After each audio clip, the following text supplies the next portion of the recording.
बयान शुरू करने से पहले एक छोटी सी वजाहत कर दूं। मेरे बारे में एक पोस्ट चलाई गई है कि मुफ्ती तारिक मसूद साहब की सालाना आमदन 12 करोड़ रुपए है। पोस्टें उठपटांग चलती रहती हैं, मुझे कोई वजाहत की ज़रूरत भी नहीं होती, लेकिन ये इतनी ज़्यादा चलाई कि मेरे अपने रिलेटिव ने मुझे मुबारकबादें भेजना शुरू कर दी और रिश्ते आना शुरू हो गए दबा के। रॉयल फैमिलीज़ के रिश्ते आना शुरू हो गए, रॉयल फैमिलीज़। मैं सोच रहा था यार जिसने ये पोस्ट चलाई है झूठी पोस्ट है, ऐसा कुछ भी नहीं है। तो काश वो 10 साल पहले चला देता यार। कैसे ख़ानदानी।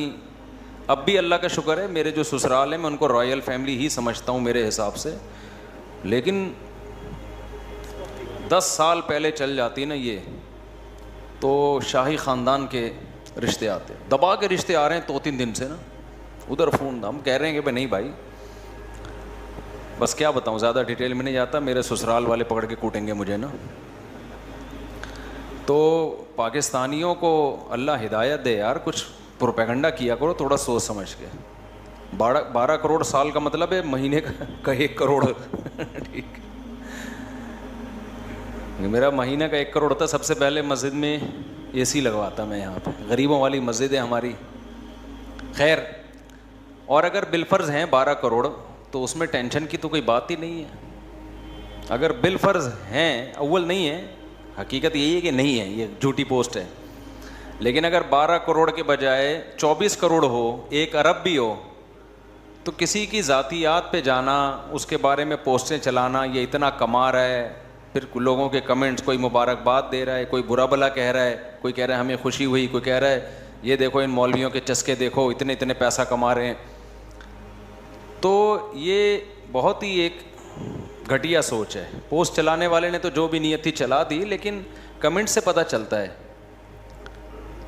कि भाई आप उस पर तबसरे क्यों कर रहे हो। बोले भाई उसका ज़ाती मामला है मुफ्ती साहब, अगर किसी से चोरी करके नहीं कमा रहे, कोई हराम नहीं कमा रहे, तो 12 करोड़ किया, कितने कमाएं, 24 होने चाहिए ये। तो कुछ लोगों ने ना ये मौलवी लोग देखो, मौलवी लोग देखो, तो मैं इसलिए इसकी वजाहत कर रहा हूँ कि अगर कोई खा रहा है ना तो किसी को खाता हुआ देख के अगर आपको टेंशन हो रही है तो ये उसके लिए इतना बड़ा मसला नहीं है कि वो खा क्यों रहा है। आपके साथ मसला ज़्यादा है कि आपको किसी को खाता देख के टेंशन क्यों हो रही है, और ख़ास तौर पे मौलवी को खाता देख के टेंशन क्यों हो रही है। ये बड़ा मसला है। लोग मजहबी लोगों को खुश नहीं देखना चाहते, इसी से पता चल जाता है कि आप में कितना ईमान है। मैं फिर बता दूं, वो पोस्ट 100% गलत है, लेकिन मेरा मकसद अभी उसकी तरदीद बराए तरदीद नहीं है। लेकिन मेरा मकसद ये है कि जो हासिदीन हैं खुल के तो सामने आ जाते हैं ना, अबे ये देखो अय्याशी, अबे ये देखो अय्याशी। एक सोच बना लो कि जब भी किसी को खाता देखोगे तो टेंशन लेने के बजाय क्या हो, खुश हो जाओ। इससे आपकी डिप्रेशन ख़त्म होगी, आप ज़िंदगी को एंजॉय करोगे। पता है इंसान के साथ सारा मसला ही यही है। ये जो हम लोगों को डिप्रेशन और टेंशनें हैं ना, इसलिए नहीं है कि हमारी ज़रूरतें पूरी नहीं हो रही, ये इसलिए हैं कि हम चाहते हैं कि फ़लाँ इतना आगे निकल गया तो हम पीछे क्यों हैं, हम क्यों नहीं कमा रहे। सारी टेंशन इसकी है। ये कंपटीशन ख़त्म हो जाए ना, सारी दुनिया सुकून में आ जाए। क्योंकि इस ज़माने में ये रिपोर्ट है कि पूरी दुनिया में इंसान को जिस सतह का रिस्क मिल रहा है ना, जिस स्टैंडर्ड का, इस स्टैंडर्ड का रिस्क इससे पहले कभी भी नहीं मिला। ऐसी लाइफ इंसान की कभी रही नहीं है लग्जरी जैसी अब है, सिवाय चंद मुल्कों के और चंद गरीब इलाकों को अगर आप मुस्तस्ना कर दो। कुछ जगह ऐसी हैं जहाँ लोग भूखे मर रहे हैं, लेकिन मेजॉरिटी की बात कर रहा हूँ। ये लिविंग स्टैंडर्ड जो इंसान का आज है ना, लिबास में, खुराक में, रिहाइश में, सवारी में, ये स्टैंडर्ड आज से पहले कभी भी बोलो नहीं था। तो फिर टेंशन किस बात की भाई?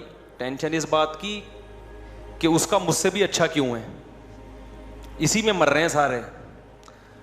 आप मुझे बताओ, पहले पंखे थे गर्मियों में? हमारे परदादा से भी हम ऊपर की तरफ जाते हैं तो पंखे भी नहीं थे।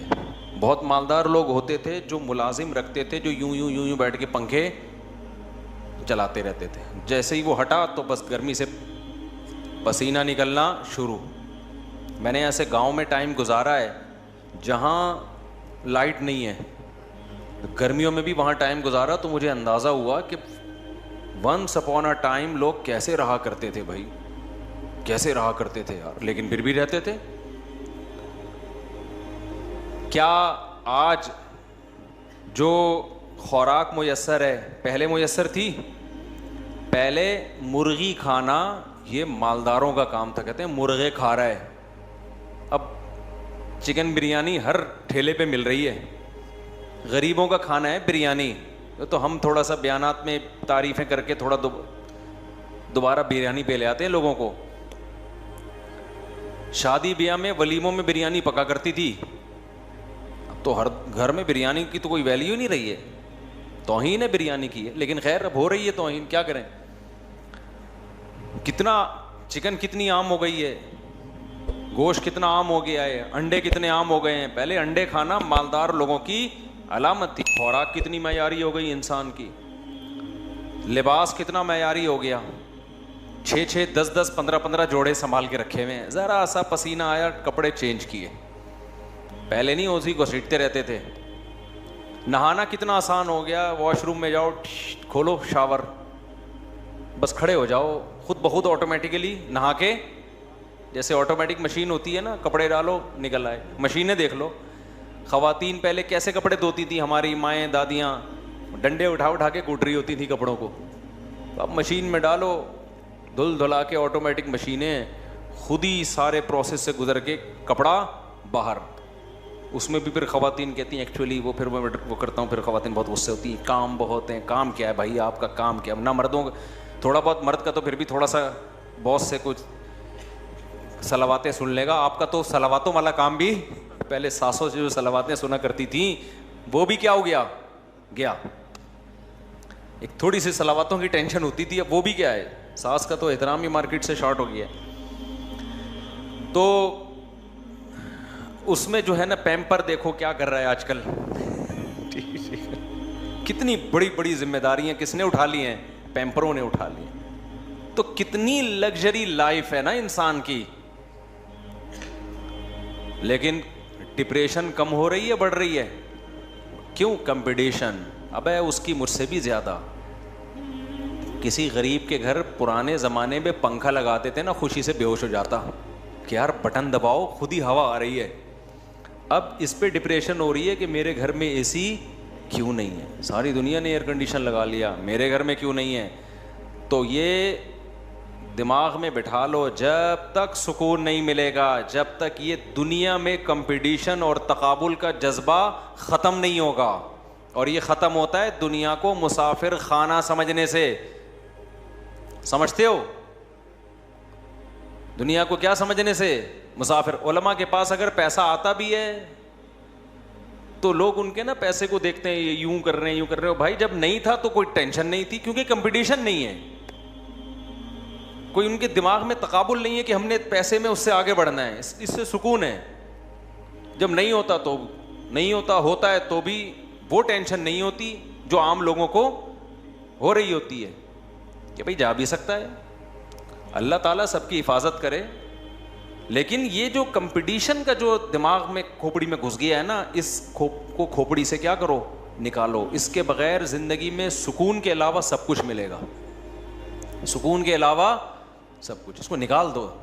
बात चल पड़ी है तो मैं कंप्लीटली इसी पर बात करूं ज़रा। नबी सल्लल्लाहु अलैहि वसल्लम ने फरमाया कि दीन में ना अपने से ऊपर को देखो और दुनिया में अपने से कमतर को देखो। आपके घर अगर पंखा है, आप उसको देखें जिसके घर पंखा भी नहीं है।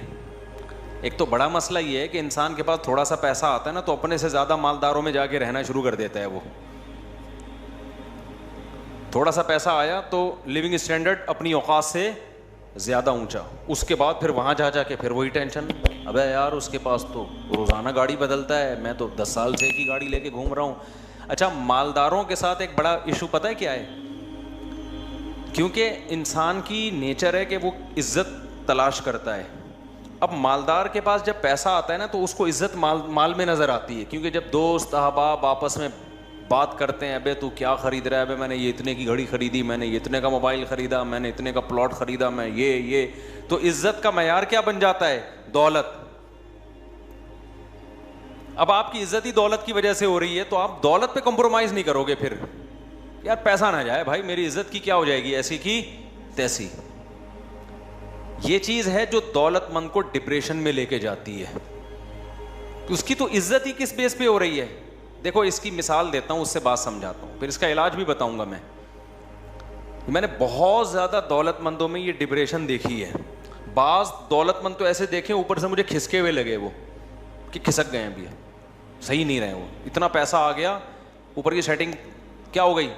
मुझे 2-3 दफा ख्याल हुआ कि कुछ स्क्रू पाना लगे, थोड़ी सेटिंग क्या करनी पड़ेगी, टाइट करनी पड़ेगी, क्योंकि मुझे डर हुआ कि ये थोड़ा अरसे में बिल्कुल ही आउट, क्योंकि एक दफ़ा दिमाग घूमता है ना, तो अगर फौरन सेटिंग पे ना आए। बे भाई मुझे एक बात बताओ, गाड़ी में थोड़ा सा काम निकल आए, फौरन ठीक करा लोगे तो चलती रहेगी 100 साल भी, नहीं ठीक कराओगे तो थोड़ा और एक वक्त आएगा कि मैकेनिक बोलेगा भाई इसको कबाड़ वाले को बेच दे, अब ये रिपेयरिंग के काबिल नहीं है। तो बाज़ लोग की खोपड़ी आउट हुई, इतने आउट हो गए हैं कि अब खोल के दोबारा उनको जोड़ना पड़ेगा, वो रिपेयरिंग के काबिल। मैंने ऐसे लोग मेरे पास आते हैं, मैं बताता हूँ कि भाई अब ये रिपेयर नहीं हो सकता बंदा, ये खोल के दोबारा क्या होगा, ये दोबारा जोड़ेगा। अब हम तो जोड़ नहीं सकते, अब फरिश्ते ही जोड़ेंगे उसको, यानी इसको दोबारा से पैदा होना पड़ेगा। ऐसे भी हो जाता है, तो किसी वजह से हो ना, दिमाग में चोट लगने से हो गया, समझ में भी आता है यार। आप समझ रहे, मैं मजाक कर रहा हूं। देखो दिमाग में चोट लगी, पागल हो गया, बात समझ में आती है। कोई बहुत बड़ा गम आया उसकी जिंदगी में, अल्लाह ना करे, खानदान लुट गया, पागल हो गया, समझ में आता है ना। बैठे बैठे पागल हो गया यार, पैसा आ रहा है तो पागल हो गया, ख्वाहिशात सारी पूरी हो रही हैं, पागल हो गया। जरा जरा सी बात पे क्या हो रहा है, इन्हीं खुशियों की वजह से भी पागल हो रहा है, या मामूली सी टेंशन से पागल हो रहा है, तो ये बहुत बड़ा इशू है कि नहीं है। तो फिर वो जब मैं देखता हूं ना इस तरह के लोगों को जो बातचीत हो, तो मुझे अंदाजा होता है कि मैं लोगों से कहता हूं कि यार अपने दोस्तों से कि भाई ये बंदा अब रिपेयरिंग कैसे ठीक होने वाला नहीं, अल्लाह ही ठीक कर दे तो अलग बात। अब ये कंपनी में जाएगा, पूरा खुलेगा, दोबारा से क्या होगा, जुड़ेगा, उसके बाद ये सेट हो सकता है। दीन अल्लाह की बहुत बड़ी नेमत है, समझते हो। तो वो मसला क्या होता है ऐसे लोगों के साथ कि जो चीज इज्जत का जरिया थी, उसके जब छीनने का खतरा होता है ना, तो इंसान किस में जाता है, टेंशन। अब आप मुझे बताओ, आपके पास ऐसे केसेस आए हैं ना कि एक खिलाड़ी था, तरक्की करते करते कहाँ तक पहुँचा, सिलेक्शन नहीं हुई। ऐसे क्रिकेट के खिलाड़ी हैं, फुटबॉल के खिलाड़ी हैं, हमारे जानने वालों में भी बड़ी मेहनत करते करते करते करते एक मकाम पर गए, कौमी टीम में सिलेक्शन नहीं हुई, डिप्रेशन से पागल हो गए। क्यों? उनको लगा कि यार जो चीज़ हमारी इज्जत का जरिया थी, अब वो ही नहीं रहा हमारे पास, तो अब हमारे पास तो कोई और जरिया है ही नहीं। बात ये जो हमें खिलाड़ी कामयाब नजर आते हैं ना, ये लाखों में 11 होते हैं टोटल। मेरा ख्याल है 13 खिलाड़ी होते हैं ना, 2 स्पेयर में भी कुछ घुटना शुटना दाएं बाएं हो गया, कोई पार पाट 15-16 होते हैं ना।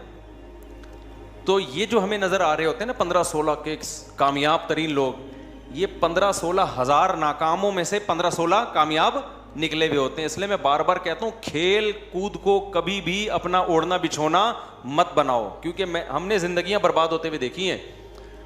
लड़का जो है ना क्रिकेट में लगा रहा, प्रैक्टिस करता रहा, पढ़ाई में नहीं है, वो मैं बड़ा खिलाड़ी बनूंगा, फुटबॉल में लगा रहा, दिन रात एक कर दिया, सिलेक्शन नहीं हुआ कौमी टीम में। अब जिंदगी खपा दी फुटबॉल में और क्रिकेट में, ना डॉक्टर बन सके, ना इंजीनियर बन सके, ना ताजिर बन सके, अब रक्षा चला रहे हैं। नहीं आ रही बात समझ में? आ रही है समझ में? अब क्या चला रहे हैं? रक्षा चलाना कोई बुरी बात नहीं है, लेकिन वो डिप्रेशन में जाते हैं रक्षे से कि हमने सोचा हुआ क्या था, आ कहां गए, रक्षे पे आ गए। तो ये चीज, अब दौलतमंद जो है ना, उसकी इज्जत किस बेस पे हो रही है, बोलो? दौलत, पैसा, जहाँ बैठेगा भाई पैसा बहुत है मेरे पास, पैसा अपना दिखाएगा भी। बाज़ दफ़ा पैसा किसी कारोबारी ज़रूरत से भी दिखाना पड़ता है, वो एक अलग बात है। हमारे एक दोस्त हैं, बड़ा अल्लाह ने पैसा दिया, उन्होंने अपने पास आईफोन रखा हुआ है बग़ैर कवर के, सबसे लेटेस्ट। मैंने कहा भाई बग़ैर कवर के आईफोन क्यों है? कह रहे हैं भरम है, गिर गया तो टूटने का हमें गम नहीं है। मैंने कहा यार ये कौन से भरम है? कह रहे हैं भाई हमारे पास जब कोई पार्टी आती है ना डीलिंग के लिए, तो सियासत में उसको अपनी दौलत दिखानी पड़ती है, वरना बड़े बड़े सौदों की डीलिंग होती है। ये भरम एक अलग रुख है। जैसे मैंने कहा ना कि बदअखलाकी बुरी चीज़ है, भरम में आदमी बड़ी बड़ी धमकियां देता है।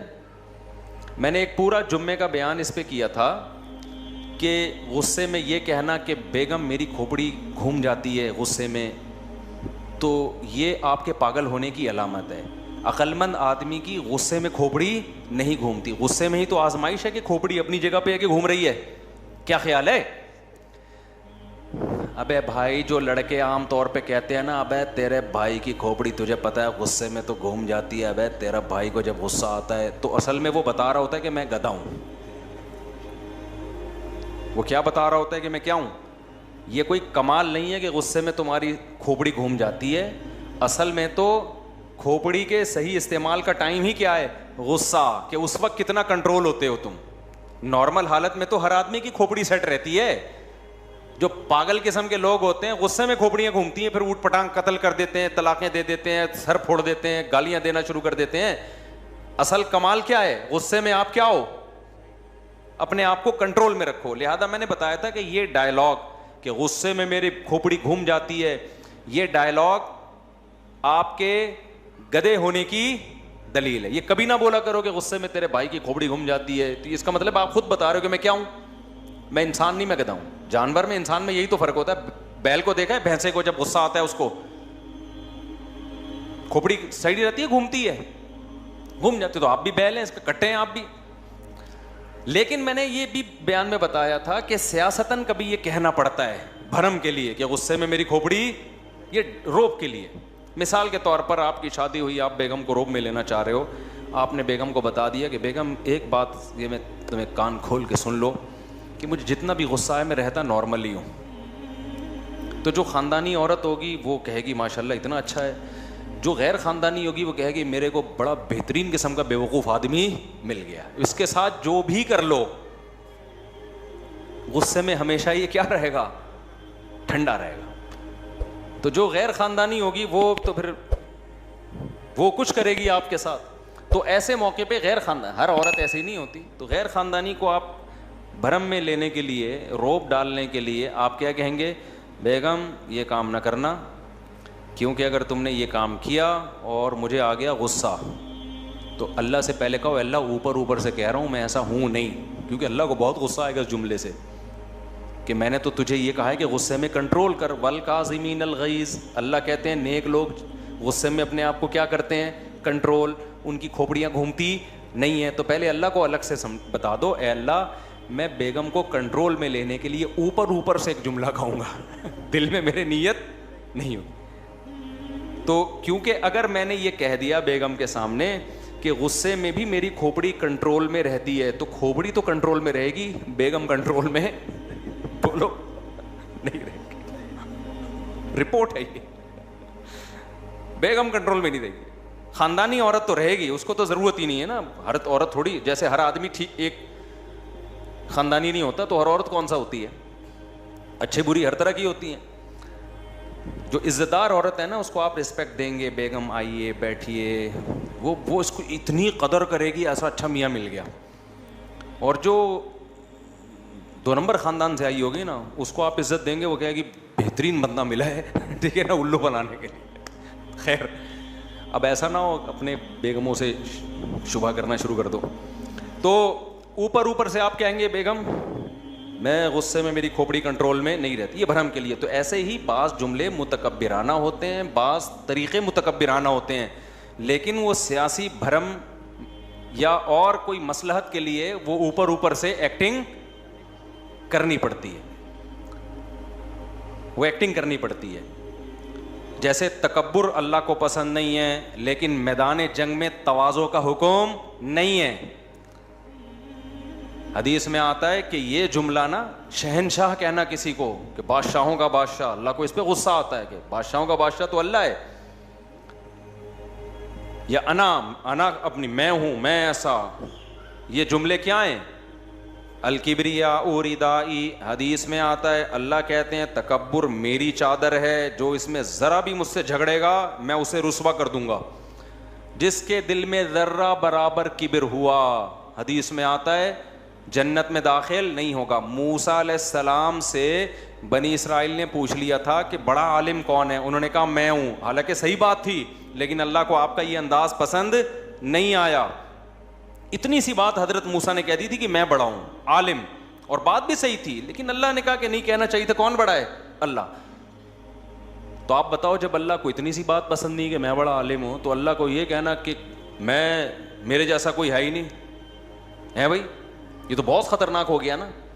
लेकिन मैदान जिहाद में हुक्म है मुतकब्बिराना जुमले बोलो दुश्मन के सामने, झूठ भी बोलो। सफ़ेद बाल हैं काले करके जाओ, बुढ़ापा छुपाओ। 40 साल के बाद बाल काले करना इस्लाम में जायज़ नहीं है। मुजाहिद को इजाज़त है मैदान जंग में जा रहा है तो सफ़ेद हो गए ना बाल, काले करके जा। ऐसा ना हो दुश्मन तुझसे झाड़ फूंक दम करवाने के लिए आ जाए कि बाबा, इनके पास बाबे भी आए हुए हैं, तो लड़ दोगे फिर। भाई इस्लाम दीन फितरत है ना, हर चीज़ को एक मौका दिया है ना, कि एक मौके की एक चीज़ है ना। सारे सफ़ेद सफ़ेद बाल वाले आर्मी के चीफ आए थे वो जामे तो रशीद, तो चीफ नहीं थे वो, क्या थे, DJISPR। तो किसी ने कहा इनके बाल काले हैं ये इन्होंने काला कोला लगाया हुआ है। अब पता नहीं लगाया हुआ था कि ये ओरिजिनल थे, वल्लाह वालम। तो हमारे उस्ताद ने कहा भाई आर्मी का जो इतना बड़ा ऑफिसर हो उसको तो शरीयत में इजाज़त है बाल काले करने की, ताकि दुश्मन मुल्क जब देखें तो बोलें यार इनके फौजी क्या हैं, उन पे रोब बैठे। तो मैदान जिहाद में बाल काले करने की भी इजाज़त है। क्यों? दुश्मन, हालांकि ये भी एक तरह का झूठ हो गया ना भाई, बाल काले करोगे तो जो आपकी हकीकी एज है आप दुश्मन को धोखा दे रहे हो, आप उससे कम उम्र लगोगे, ऐसा ही है ना। जवान लगोगे तो इस्लाम कहता है लगो भाई वहां जाके जवान, लेकिन आपको हक परस्ती का आप पे बहुत गलबा था, तकवा बहुत था आप में, आप गए, आपने कहा झूठ नहीं बोलना, जितने सफ़ेद हैं पूरे पूरे नजर आए। ऐसे तो रिश्ता नहीं मिलता, जंग में फतह कहाँ से होगी। अबे आजकल जो लौंडे लपाड़े रिश्ते लेने जा रहे हैं ना, पूरे काले कोले से नहा के जाते हैं। मैं बता दूं आपको, लड़की वालों को मैं होशियार कर रहा हूँ, क्योंकि सही टाइम पे शादियाँ नहीं हो रही हैं, और जब सही टाइम पे शादी नहीं होती तो बुढ़ापा जल्दी आता है। और डॉक्टरों ने भी माशाल्लाह हैंड प्रैक्टिस में लगा दिया है ताकि और बेड़ा गर्क हो जाए सेहतों का। इस पर भी मैं किसी वक्त बात करूंगा इंशाल्लाह। ये डॉक्टर लोग बहुत प्रमोट कर रहे हैं इसको, कल ये रुजू कर लेंगे, सेहतों का बेड़ा गर्क कर देंगे। मेडिकल साइंस कोई ऐसा आखिरी हतमी नहीं है कि तहकीक ऐसी कंप्लीट हो चुकी है कि अब उसके बाद मजीद तहकीक नहीं हो सकती। कितनी चीजें हैं मेडिकल साइंस की, 15 साल पहले तहकीक कुछ और थी, 15 साल के बाद वो क्या हो गई, चेंज। तो अब ये डॉक्टर जो आजकल लड़कों को ना, बास डॉक्टरों ने लगा दिया कि 100 दफा करो कोई सेहत खराब नहीं होती, ऐसा बिल्कुल भी नहीं है। फिर मैं उस पर बाद में आऊँगा, अभी बात करूँगा इस पर, पहले हमारा टॉपिक कंप्लीट हो जाएगी। ये टॉपिक मुझे मिंबर पे छेड़ने की का शौक नहीं है, लेकिन डॉक्टर भी ना छेड़े ना, वो यूट्यूब पे प्रमोट कर रहे हैं भाई थूक फेंको, 100 दफ़ा फेंको कुछ नहीं होता, तो ऐसे ही वो अपनी ख्वाहिश 100 दफ़ा पूरी कर लो, हाथ से कुछ नहीं होता। ज़मीन आसमान का फ़र्क है थूक में और मेरे भाई। और जो चीज़ अल्लाह ने एक नेचुरल रखी है उससे आप जब भी हटोगे तो डिस्टर्बेंस पैदा होगी। ये हो नहीं सकता नेचर से लड़ो और नेचर आपको इंतकाम न ले आपसे। कल डॉक्टरों की तहकीक बदल जाएगी, और बहुत से डॉक्टर अभी भी इसके खिलाफ हैं। ये मैं इसलिए कह रहा हूं कि कोई डॉक्टर मेरे बयान पे एतराज कर सकता है कि मुफ्ती साहब शरीयत की बात करो ना, मेडिकल साइंस में टांग क्यों उड़ा रहे हो। तो मैं इसलिए बता रहा हूं कि मैं मेडिकल साइंस में जो टांग अड़ा रहा हूं तो बहुत से डॉक्टर ही इसके खिलाफ है, इसलिए मैं उनका रेफरेंस दे रहा हूं। और वैसे खोपड़ी भी कोई चीज होती है ना, नेचर के खिलाफ आप चलोगे तो कैसे आप सेहत कैसे ठीक हो सकती है। खैर अलग टॉपिक है ये, अभी मैं इसको जल्दी से पहले वाले को मुकम्मल करूं। तो बात क्या चल रही थी हैं? हाँ, काले बाल। तो मैदान जंग में लड़ने के लिए हुक्म क्या है, बाल काले करो। तकब्बुर अल्लाह को पसंद नहीं है, मैदान जंग में है तकब्बुर वाली बातें करो दुश्मन के सामने। एक सहाबी थे ग़ज़वा उहद में ना सर पे पट्टी बांध के सीना अकड़ा के चले और कहा कि कोई सख्त बड़े अल्फाज कहे, उन्होंने इस वक्त मेरे जहन में नहीं, वो पूरी वर्डिंग नहीं आ रही उनकी। तो आप सल्लल्लाहु अलैहि वसल्लम ने फरमाया अल्लाह को ये जुमला और ये अंदाज़ पसंद नहीं है, लेकिन इस मौके पे अल्लाह को यही अंदाज़ पसंद है। मैदान जंग में सीना अकड़ के और बोलो भाई, किसी माँ ने आज तक ऐसा बच्चा जना ही नहीं है जो मुझसे मुकाबला कर सके। ये हो ही नहीं सकता।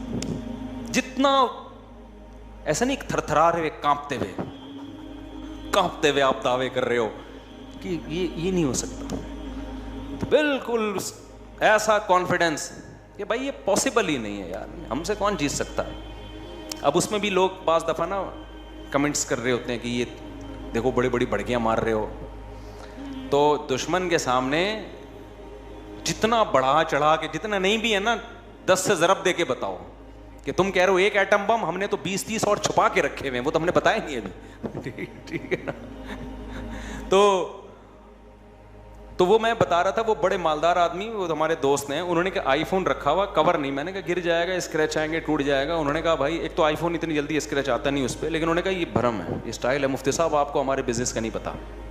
हमारी जब बिजनेस मैन से मुलाकात होती है ना, तो भरम में हमें कुछ दिखाने पड़ते हैं, ऐसे भरम कि इतनी नीच सोच नहीं है हमारी कि मोबाइल पे कवर लगाएं और गिर गया तो क्या होगा, टूट गया तो नुकसान होगा, टूट गया तो फेंक देंगे कचरे में। उससे ये होता है कि सामने वाला फिर बात करता है कि यार इससे बड़े बड़े सौदे किए जा सकते। तो जिसकी फील्ड है ना वो समझता है। मैंने उसको नहीं कहा कि ये भरम गलत है इस्लाम में। इतनी बात ज़रूर है कि दिल ठीक कर लो भाई, बोलो अल्लाह से कि अल्लाह ये सोसाइटी में फ़िलहाल इस टाइप के भ्रम चल रहे हैं मार्केट में, इसलिए करने पड़ रहे हैं। तवाज़ो की ना मैंने, तो बिजनेस नहीं हो सकेगा फिर। तो मैंने उनको कहा भाई हमारा तो मोबाइल है, हमने तो इस पर कवर लगा के रखा हुआ है, हमें इस भ्रम की ज़रूरत क्या है, क्यों हम नहीं जा रहे कि भाई हमारा मोबाइल टूट जाए, बिला वजह के पैसे खर्च होंगे। तो मैं असल में उनके से बोल रहा था मुझे कोई कवर ख़रीदना है मोबाइल का। उन्होंने कहा हम तो ऐसा रखते हैं। हमने कहा आप जैसा मर्जी करें, हमने तो कोई बिजनेस नहीं, भरमबाजी ना, हम रिश्तों में भरम दिखाने पड़ते हैं। ठीक है ना। झूठ नहीं बोलना है, ऐसे झूठ बोलना जायज़ नहीं है। तो खैर, तो जी नहीं वो तो है ना, ये तो पहले मौजू तो कंप्लीट करूँ ना, ये बहुत अहम मौजू है, तो खूब समझ लो। क्योंकि जब आप की वजह इज्जत ही दौलत बन जाती है, जो कि आजकल अक्सर लोगों की है, तो फिर आहिस्ता आहिस्ता इंसान डिप्रेशन में जाना शुरू होता है। तो इसलिए कभी भी इस चीज़ को, दौलत को, शोहरत को, सेहत को वजह इज्जत मत बनाओ, इनको साइड पे रखो। यूं समझो कि जूते की नोक पे रखो। नहीं आ रही बात समझ में? दौलत को किस पे रखो? जूते की नोक पे। लैंड क्रूजर है, जूते की नोक पे है, ये वजह इज्जत नहीं है आपकी, नहीं होनी चाहिए। सेहत है, जूते की नोक पे, समझ रहे हो ना। और क्या, सवारी है, वो तो हो गई ना, लैंड क्रूजर सवारी तो रोटी थोड़ी होती है वो। खुराक है, जूते की बोलो नोक पे। क्या मतलब जूते की नोक पे? भाई दुनिया मुसाफिर खाना है, कोई दिल लगाने की चीज है ये? क्या जूते की नोक पे ही है ना, ये छिन जाएगी भाई थोड़ी दिनों में। तो दिल ही ना लगाओ, ना उसको वजह इज्जत समझो। वजह इज्जत क्या है? अल्लाह। जाना किसके पास है भाई? अल्लाह के पास जाना है ना, तो दिल किससे लगाओ? अल्लाह से लगाओ।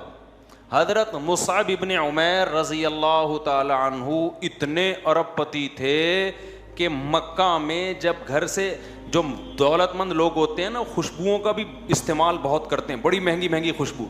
गरीब आदमी तो बेचारा पसीनों में ही आता रहता है ना, तो वो तो पसीना ही भगाता रहता है नहा के। जब आपका लिविंग स्टैंडर्ड बढ़ना शुरू होता है, बढ़ते बढ़ते एक वक्त, मैं तो गया हूं ना बड़े बड़े दौलतमंदों को देखा, हर वक्त खुशबुओं की धुनी।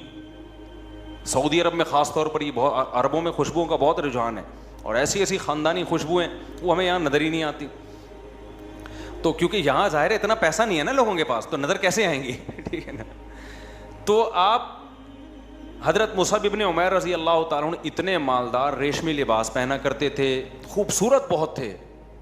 जब मक्का की गलियों में निकलते ना, तो गलियां खुशबू से मुअत्तर हो जाती थी, लगता था कोई रॉयल फैमिली का बंदा यहाँ से गुजर के गया है। लेकिन आपने इस दौलत को वजह इज़्ज़त नहीं बनाया, क्योंकि आपको ये बात समझ में आ गई थी नबी सल्लल्लाहु अलैहि वसल्लम पे जब कुरान नाजिल हुआ कि भाई तुम सब ने लौट के खुदा के पास जाना है, वहाँ ना दिरहम होगा, ना दीनार होगा, ना दौलत काम आएगी, वहाँ तुम्हारी नेकियां काम आएंगी। अम्मन हुआ कानितुन आना अल्लैली साजिदन व काइमन यहज़रुल आखिरता व यरजू रहमत रब्बी। अल्लाह ने फरमाया भला वो शख्स जो रातों को अल्लाह के सामने उठ के अल्लाह से दुआएं मांगता हो, आखिरत का खौफ करता हो, क्या उसके बराबर वो शख्स हो सकता है जो ये सब कुछ ना करता हो। इतनी कुरान की आयतें, हर जगह अमल अमल अमल, कहीं भी दौलत की फ़ज़ाइल बयान नहीं किए गए कुरान में कि दौलत की वजह से तुम अल्लाह की नज़र में बड़े बन जाओगे। अगर किसी के पास दौलत है भी तो वो सदका खैरात करके तो बन सकता है, एक नेक अमल है ना, सिर्फ दौलत नहीं बना देगी उसको अल्लाह की नज़र में बड़ा। इतना ज़्यादा इस मज़मून को कुरान ने बयान किया, यहाँ तक कि मुशरिकीन मक्का, उनका ये ख्याल था कि दौलत इतनी वैल्यूएबल चीज़ है कि नबूवत भी दौलतमंद को मिलनी चाहिए। तो नबूवत एक मिस्कीन पैगंबर को क्यों मिली है, गरीब पैगंबर को क्यों मिली है? इतना उनके दिमागों में दौलत का तसव्वुर बैठ चुका था, जो आज भी यही है। तो कुरान ने क्या कहा, अहुम यक़सिमून रहमत रब्बिक, नबूवत अल्लाह की रहमत है, इसके ठेकेदार तुम थोड़ी हो, तो हम हैं, हम जिसको चाहेंगे देंगे। तो अल्लाह ने दौलतमंद को छोड़कर अरब में जो सबसे गरीब और मिस्कीन थे ना, उनको नबूवत के लिए सेलेक्ट किया। ये सारी चीज़ें मुसअब इब्न उमैर बोलो देख रहे थे कि अल्लाह की नज़र में असल क्या है, अमल है। तो जब ईमान ले आए नबी सल्लल्लाहु अलैहि वसल्लम पे, जुल्म शुरू हो गए आप पर। जब नबी ने हिजरत की, आपने भी हिजरत की, हिजरत की वजह से सारा बिजनेस क्या हो गया, ठप, तबाह बर्बाद हो गया। अंसारी के हवाले कर दिया नबी ने कि भाई अब इनका तो सारी जायदादें वहाँ रह गई हैं, अब तुम इनकी कफालत करो। फिर ग़ज़वा उहद में मुसलमानों को शिकस्त हुई, मुसअब इब्न उमैर उसमें शहीद हो गए, जान दे दी अल्लाह को। अब आप बताओ, उन लोगों को दौलत छीनने से डिप्रेशन होगी? नहीं, क्योंकि उन्होंने वजह इज्जत किसको बना लिया था, अमल को। अमल कभी नहीं छिन सकता इंसान से जब तक खुद ही बदअमल ना बने। दौलत तो भाई आप चाह रहे होते हो कि ना छिने, फिर भी क्या होती है, छिन जाती है। कहते हैं ना, शायर ने कितना जबरदस्त शेर कहा है, तू शाहों को गदा कर दे, गदा को बादशाह कर दे, इशारा तेरा काफी है घटाने और बढ़ाने को। बड़े बड़े बादशाहों को भिखारी बना देता है अल्लाह ताला, कितने वाक़यात हैं। और बड़े बड़े भिखारियों को अचानक क्या बना देता है, बादशाह बना देता है। तो मुसअब इब्न उमैर रज़ी अल्लाह ताला अन्हु ने कुर्बानी दी, ग़ज़वा उहद में शहीद हो गए। कफन नहीं था पहनाने के लिए। आई बात समझ में? क्या मालदार शहजादों की तरह जिंदगी गुजारने वाले सहाबी, बहुत खूबसूरत भी थे। आम तौर पे जब दौलत होती है ना, तो चेहरे पे एक रौनक भी आ जाती है। बहुत खूबसूरत थे, शहीद हो गए। तो जब कब्र में रखा, कब्र भी अकेली कब्र नसीब नहीं हुई है, इज्तिमाई कब्र। मुझे आप बताओ, इंसान मौत के बाद तो चाहता है ना कि कम से कम कब्र अपनी हो, क्या ख्याल है? कब्र भी नहीं भाई, कब्र भी क्या है, आज भी ग़ज़वा उहद में पूरी एक इज्तिमाई कब्र है। नबी ने ज़्यादातर को उसी एक कब्र में दफन किया। तो जब उनको लेटाया तो कफन ही पूरा नहीं आ रहा, सर ढांपते हैं तो पाँव खुल जाते हैं, पाँव ढांपते हैं तो सर खुल जाता है। ये गुर्बत का आलम कि वो सहाबी रसूल जो शहजादों जैसी ज़िंदगी गुजारा करते थे, मौत के बाद, शहादत के बाद कफन मुयस्सर नहीं है। तो नबी ने हुक्म दिया, भाई सर पे कपड़ा डाल दो और पाँव पे घास फूस डाल दो, घास ही कफन के तौर पे पहनाई जाए इनको। अब आप मुझे एक बात बताओ, अगर मुसअब इब्न उमैर वही शाही ज़िंदगी इख्तियार किए रखते, आज मैं हम मिंबर से हज़रत मुसअब इब्न उमैर का नाम ले रहे होते? बोलो ना, कुछ भी नहीं। वो पैसा आया था उनके पास, खूब ऐश और इशरत में ज़िंदगी गुजरती, उसके बाद दुनिया से चले जाते, ख़त्म। और दौलतमंद को मौत का गम गरीब से कई गुना ज़्यादा होता है। गरीब को पता चल जाए ना तुझे कैंसर हो गया है, चलो यार निकलने का, खुद ही अल्लाह मियाँ ने निकाल, मैं तो खुदकुशी का सोच रहा था, अल्लाह मियाँ ने क्या ख्याल है? ज्यादा टेंशन नहीं होती उसको, कहते चलो यार सवाब ही मिलेगा सोचने। वो एक बड़े बुजुर्ग का वाकया, मुझे पुराने वाकयात याद रह जाते हैं, नाम याद नहीं रहते, कि वो उनकी ना उसकी दुकान थी, ये शीरे नहीं होते हकीमों के, माजून, पहले ये इल्म तिब में मुसलमानों ने बड़ी तरक्की की थी हिकमत में, तो बड़ा करोड़पति वो हकीम थे। तो एक बुजुर्ग उनके पास गए और उन्होंने बोला कि तुम्हारा दिल तो इन्हीं बोतलों में अटका हुआ है, इन शीरों में सारी चिपकने वाली चीज़ें, तुम्हारी जान कैसे निकलेगी? वो जान कैसे निकलने पर पता नहीं मुझे लतीफ़ा क्यों याद आ जाता है। वो एक माँ ने बच्ची से पूछा अपने, बेटा जान कैसे निकलती है? स्कूल में तुम्हें क्या बताया जान कैसे निकलती है? उन्होंने कहा जान खिड़की से निकलती है। माँ हैरान हो गई, खिड़की से क्या? कहती जब आप घर पे नहीं होती ना, पड़ोसन आती है, जब आप घर पे नहीं होती, जैसे ही आप बेल बजाती, अब्बू कहते हैं जान खिड़की से निकल जाओ। तो बच्चे बड़े होशियार होते हैं, इनसे बच के रहा करें। ठीक है। तो उनने बुजुर्ग ने उन हकीम से कहा, कोई इतर फरोश थे या अतार थे वल्लाहु आलम, उनसे कहा कि तुम्हारी जान कैसे नहीं? उन्होंने कहा जैसे सबकी निकलती है। उन्होंने कहा नहीं भाई, तुम्हारी तो एक एक बोतल में कीमती कीमती खमीरे थे ना, कीमती कीमती, और सारे चिपकने वाले दवाएं हकीमों की सारी माजून और खमीरे इस टाइप के होते हैं। उन्होंने कहा तुम्हारी कैसे निकलेगी? उन्होंने कहा मेरी तो ऐसे निकलेगी। लेटे, चादर ओढ़ के लेट गए, जब उन्होंने चादर हटाई तो इंतकाल कर गए थे। यानी अमल करके बता दिया, हमारे जाने में कोई टेंशन नहीं है, उनका वक्त आ गया होगा। तो अल्लाह ने फिर उनको तौबा की तौफीक दी, बुराइयों में पड़े हुए थे कि भाई ये तो वाकई हम तो इस दौलत, हम तो इन बोतलों में अटके हुए हैं। तो गरीब आदमी मेरे भाई जब मरेगा, एक रक्षा उसको याद आ रहा होगा कि ये मेरा रक्षा था, ये मेरे बच्चे चलाएंगे, इतना है नहीं कि जायदाद में डिवाइड हो सके। ठीक है ना, एक एक पहिया भी नहीं आएगा। अब यही है कि मैं कौन सा गैस छोड़ के जा रहा हूँ, इसमें चलाना होगा बच्चे चला लेंगे, नहीं चलाना होगा तो जैसे हमें भी इतने साल हमने भूखे प्यासे गुजार दिए, तो बच्चे भी क्या करेंगे, ऐसे ही गुजार देंगे, तो बड़े आराम से चला जाएगा।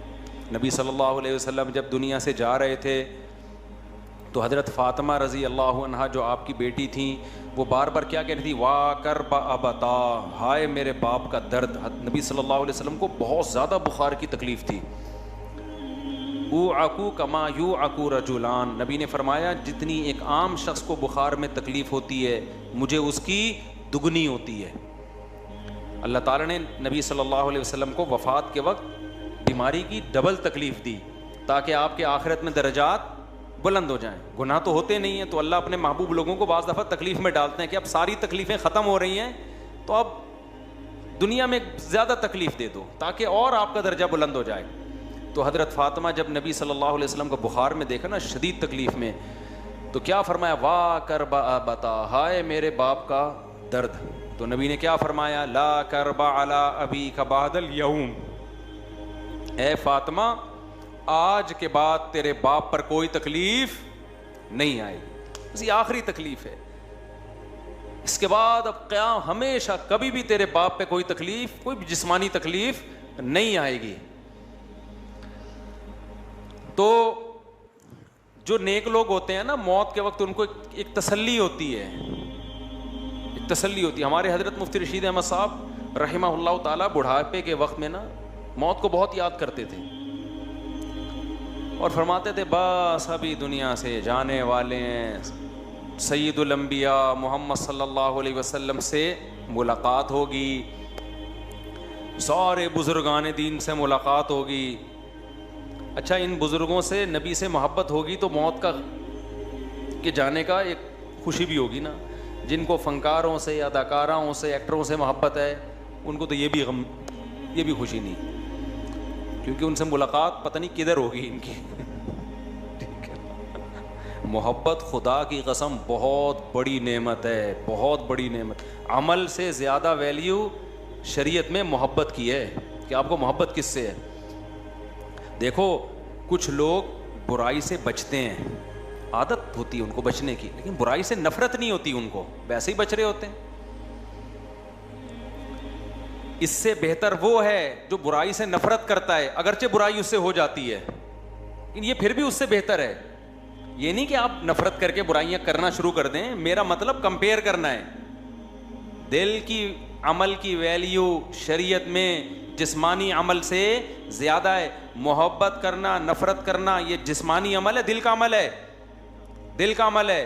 तो इस्लाम ये कहता है कि जिससे मोहब्बत होगी ना, क़यामत में होगे उसी के साथ, अगरचे बदअमली की सजा खाने के बाद होगे, लेकिन अगर मोहब्बत नहीं है तो फिर उसके साथ नहीं होगे आप, चाहे कितनी नेक अमल कर लो। नहीं आ रही बात?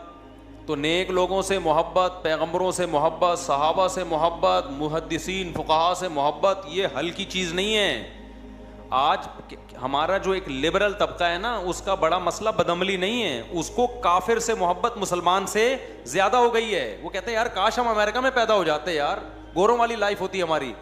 अगरचे वो जुम्मा भी पढ़ते हैं, समझ रहे हो, टोपी भी पहनते हैं, ईद के दिन नहाते भी हैं, अमल के लिहाज से मुसलमान हैं, लेकिन उनकी सोच क्या है कि कामयाब कौन है? अंग्रेज कामयाब है, मोहब्बत उससे है, ये ज्यादा बर्बाद है। और एक है पैदा अमेरिका में हुआ, सारे स्टाइल अंग्रेजों वाले। दिल कहते हैं काश मैं मक्का मदीना में पैदा हो जाता है यार, काश मैं इस्लामी मुल्क में पैदा हो जाता। कहाँ पैदा हो गया? बुराइयों में लग गया और लगा हुआ है बुराइयों में। लेकिन उसकी सोच क्या है कि काश ऐसा ना होता। खुदा की कसम, ये दूसरा पहले से अल्लाह की नज़र में अफजल है। अबे क्या हो गया, क्यों समझ में नहीं आ रहा? बात खिचड़ी पक गई है, बयान की कहाँ से लेके चले थे इधर उधर। तो हमने कौन सा कोई एमए इस्लामियात का पेपर देना है? अच्छी बात है, जितनी हो जाए अच्छा है ना। समझ रहे हो कि नहीं समझ रहे? हमारे हजरत का एक और वाक़या सुनाता हूँ। हमारे हजरत की जो ज़मीनों से आमदन आती थी ना, तो हजरत बहुत बड़ा हिस्सा भी पूरा मुझे याद नहीं, 1/3 था, 2/3 था, कितना वो सारा सदका कर देते थे। तो एक दफ़ा हजरत को ख्याल हुआ कि मैं ऐसा करता हूँ, 2/3 सदका कर देता हूँ, 1/3 अपने पास रख लेता हूँ। यानी पहले 1/3 रख रहे थे, पूरी मुझे स्पेसिफिक कैलकुलेशन याद नहीं है। तो क्योंकि हमारे हजरत के बहुत सारे मुरीदीन हैं जिन्होंने ये वाक़या सुना होगा, तो वो मेरी करेक्शन करेंगे कि भाई इतना नहीं, वो इतने फ़ीसद था। तो भाई असल वाक़या मुझे याद रह गया, वो मिक़दार याद नहीं है, तो वो पहले ही बता रहा हूँ, मिक़दार कम ज़्यादा हो सकती है। तो हजरत ने इरादा किया कि मैं 2/3 क्या करता हूँ सदका और 1/3 अपने पास रखूँगा। लेकिन हजरत कहते हैं मुझे ख्याल आया कि 1/3 अगर मैंने रखा और उसको बेच के आमदन कम हुई, थोड़े दिनों के बाद कुछ माली हालात आना शुरू हुए, तो मुझे ख्याल हुआ होगा कि यार वो जो मैंने 2/3 किया काश ना करता। आई बात समझ में? तो नेकी करके खुशी के बजाय दिल में क्या होगी? निदामत। ये दिल क्या हो रहा है? खराब। ये जो दिल है ना कि यार काश मैं ये नेकी ना करता, ये ज्यादा बुराई है। फरमाया कम नेकी कर लो, कम सदका कर लो। और कम हमारे हजरत का कम हमारा बहुत ज्यादा से ज्यादा था वो, तो कम कर लो ताकि बाद में ये हो कि काश ज्यादा कर देता। नहीं आई बात? इतना सदका कर लो कि बाद में निदामत हो, यार कैसा कंजूस है, थोड़ा ज्यादा कर लेता। ये ज्यादा अच्छी हालत है दिल की, बजाय इसके कि ज्यादा करके बाद में निदामत, अबे ये मैंने क्या कर लिया यार। नेकी करके शर्मिंदगी करना, ये नेकी ना करके शर्मिंदा होने से ज्यादा बुरा है। नहीं आई बात? हालांकि अमली लिहाज से अगर ज्यादा सदका करते तो ज्यादा सवाब मिलेगा ना, और कम सदका करने में कम सवाब। लेकिन वो कह रहे हैं दिल की हिफाजत, दिल में नेकी की चाहत और रग़बत, ये ज्यादा इंपॉर्टेंट है। अबे समझ आ पा रहा हूं कि नहीं समझा पा रहा? तो ये मैं आपको बता रहा हूं कि इस्लाम में दिल के अमल की वैल्यू आपके ज़ाहिरी अमाल से ज्यादा है। बाज़ लोग इस्लाम से मोहब्बत करते हैं, चल नहीं रहे होते इस्लाम पे, तमन्ना होती है काश इस्लाम पे चलते। ये ज़्यादा बेहतर हैं उन लोगों से जिनको इस्लाम से मोहब्बत नहीं है, कल्चर की वजह से चल रहे हैं, कह रहे हैं यार मजबूरन पैदा हो गए, क्या करें, खतने भी, कटिंग भी हो गई और शादी वादी भी हो रही है, अब कल्चर है, क्या करें एक्चुअली, बस हो गए तो ठीक है, टोपी पहन लेते हैं, जुम्मे के दिन सब नहा रहे हैं तो चलो हम भी क्या करें, सब आप ज़्यादा डिटेल में नहीं आता तो चलो हम भी नहा लेते हैं, चलो बकरीद पे सब जानवर काट रहे हैं, हम भी क्या कर लेते हैं, काट लेते हैं। लेकिन है तो जापान में पैदा होता कितना अच्छा था यार, कैसी तरक्की यार, चांद पे पहुंचे। जापानी तो नहीं पहुंच रहे, अमेरिकन पहुंच रहे हैं, रशियन पहुंच रहे हैं, और हो सकता है जापानी भी पहुंच रहे हो, लेकिन मेरे जहाँ तक मुझे मालूमात है इसमें अमेरिका और रशिया आ गए हैं ना। तो काश ये हो जाता। तो मेरे भाई ये बहुत डेंजरस चीज़ है। आपका दिल जिसके साथ है ना, अल्लाह क़यामत के दिन आपको शुमार उसी के साथ करेगा। दुनिया में भी है ना, देखो दुनिया में आपकी बेगम आपसे कहती है आप बहुत अच्छे हैं, मैं रहूंगी आपके साथ, लेकिन वसीम आपसे भी ज़्यादा अच्छा मुझे कौन लगता है? वसीम लगता है। लेकिन मैं वसीम को ना कभी फ़ोन करूंगी, ना मैं वसीम को कभी लिफ्ट कराऊंगी, रहूंगी मैं आपके साथ, वफा मैं आपके साथ करूंगी। शौहर मेरे कौन हो? आप। तो आप में गैरत होगी, थप्पड़ मार के बोलोगे जा भाई तू किसके साथ जा? वसीम के साथ ही जा। और दूसरी तरफ वो बीवी है जो टूट के मोहब्बत करती है आपसे, लेकिन आपकी इताअत नहीं करती। वैसे तो जहां मोहब्बत होती है इताअत भी होती है, लेकिन मैं कंपेयर कर रहा हूं ना कि इतनी मोहब्बत नहीं है कि इताअत करे, लेकिन मोहब्बत है। आपने कहा कि मेरा दोस्त वसीम, कहती वसीम का नाम भी ना लेना मेरे सामने, मुझे किसी गैर मर्द का नाम भी जहर लगता है। मेरे बाप ने मुझे आपके हवाले किया, ये उस जमाने की बात कर रहा हूं जब बाप हवाले किया करते थे। मिसाल तो उस पुराने जमाने की है। लोग कहते हैं किस किस्म की मिसालें दे रहे हैं, बाप हवाले कहाँ करता है? फोन कर दिया जाता है अब्बा को मैं पहुंच गई हूं, ठीक है ना, अब्बा को बता दिया जाता है हो गई है शादी। आप कहेंगे ऐसा तो नहीं हो रहा, अबे कभी हमारे पास बैठो हम बताएंगे। ये जो बहुत सी शादियां आजकल होती भी नजर आ रही है तंबू, ये फेक तंबू हैं। असल में पहले ऐसे केसेस बहुत आ रहे हैं, पहले हो चुकी होती है, पकड़ी जाती है, अब्बा को बताती है कि हमने शादी कर ली, अब्बा कहते हैं बेइज्जत का जनाजा निकलेगा, बेटा एक हमारी खुशी की खातिर तंबू लगा के दोबारा से कर लो।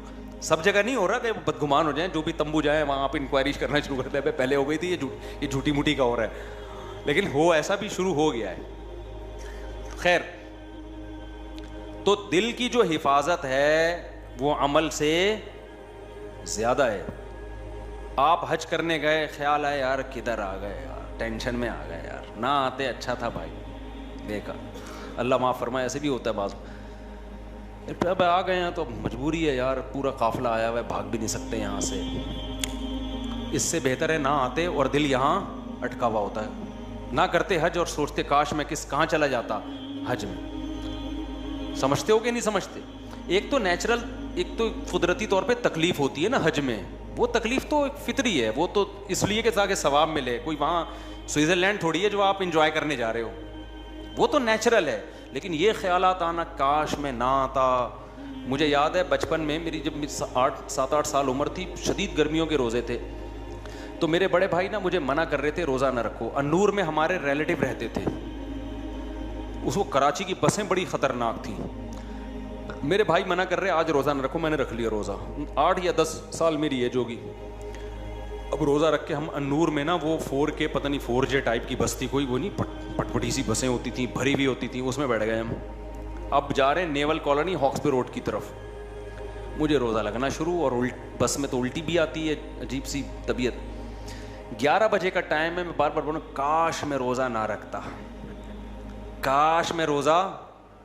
मेरे बड़े भाई ने एक दफ़ा बर्दाश्त कर लिया, मैंने कहा काश यार आज मैं रोज़ा ना रखता। भाई साहब ने बर्दाश्त कर लिया, बच्चा है भाई।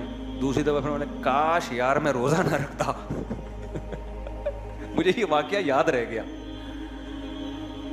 हो सकता है मेरे बड़े भाई साहब को याद ना हो। अब मैं खिड़की के पे बैठा हुआ हूँ सीट पे, भाई साहब ने मेरा ख्याल किया इसका रोज़ा है, बच्चा है, तो इसको खिड़की वाली ना, ताकि हवा आती रहे। ये बहुत बड़ी नेमत है कराची की बसों में, हवा का वेंटिलेशन का कोई इंतजाम हो। अच्छा उसमें भी आती है, इधर से निकलती कहीं से भी नहीं है बस में। तो फिर थोड़ी तीसरी दफ़ा मैंने कहा काश, उन्होंने कहा चुप करो, ऐसे डांट लगाई। बोले या तो रखते ही नहीं, अब रख लिया तो सवाब क्यों ज़ाया कर रहे हो भाई अपना बैठ के, या तो रखते ही नहीं और रख लिया है तो फिर बार बार काश में ये, तो इससे तो ना रोज़ा मिलेगा ना टेंशन ही टेंशन है, सवाब भी नहीं मिलेगा। तो वो वाकया मुझे याद रह गया कि भाई वाकई जब आपने रख लिया है तो ये कहना कि काश मैं ना रखता, इससे बेहतर वाकई ये कि ना रखते और सोच होती काश मैं रख लेता, क्योंकि मुझे फ़र्ज तो नहीं थे ना। फ़र्ज रोज़े में आपके पास ऑप्शन नहीं है काश में ना रखता या रखते, तुम्हारे बाप को भी रखना पड़ेगा, वो तो फ़र्ज नफिल की बात, मेरे लिए तो नफल था वो। तो हकीकत में बात बिल्कुल ठीक है कि वो इबादत जिसे करने के बाद निदामत हो कि काश मैं ना करता, इससे बेहतर है इबादत ना करते और तमन्ना होती कि काश हम कर लेते। तो ये बात आई कहाँ से जो